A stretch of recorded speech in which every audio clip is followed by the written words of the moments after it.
Harare, Robert Mugabe resigned as Zimbabwe's president on Tuesday, November 21, swept from power as his 37-year reign of autocratic control and brutality crumbled within days of a military takeover. The move looks set to bring an end to Zimbabwe's worst-ever political crisis since the country won independence from Britain in 1980. The bombshell announcement was made by the Speaker at a special joint session of Parliament which had convened to impeach the 93-year-old who has dominated every aspect of Zimbabwean public life for decades. On the streets, the news sparked an explosion of wild celebration, with car horns honking and people erupting into ecstatic cheers and frenzied dancing. I, Robert Gabriel Mugabe, in terms of Section 96 of the Constitution of Zimbabwe, hereby formally tender my resignation.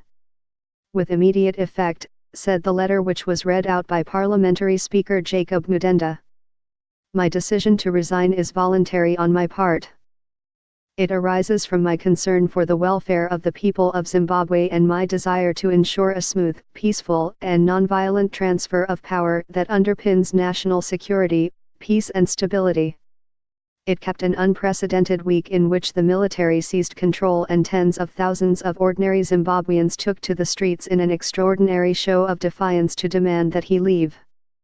Breakdancing and flags.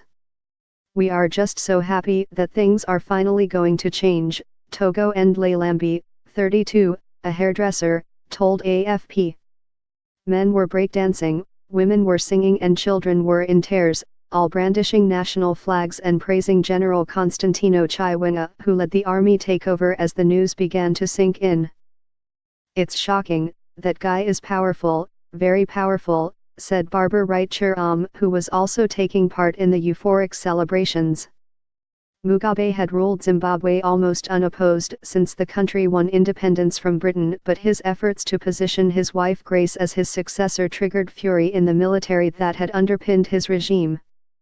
His grip on power was shattered last week when the armored military vehicles took to the streets, blockaded Parliament, and soldiers placed the president under house arrest in an operation that had all the hallmarks of a coup.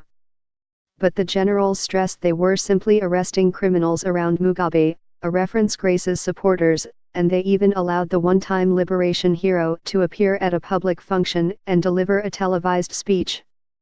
As the crisis grew, the ruling ZANU-PF party, an instrument of Mugabe's ruthless decades-long rule, removed him as party leader and began parliamentary proceedings to have him impeached. Open dissent. His likely successor is former Vice President Emmerson Mnangagwa, whose dismissal on November 6 triggered the crisis. A former close ally of Mugabe, Mnangagwa had been Grace Mugabe's chief rival to succeed him. Grace has not been seen since the start of the crisis. However, under Zimbabwe's constitution, it is second Vice President Felix Mfoko who would ordinarily take over as head of state.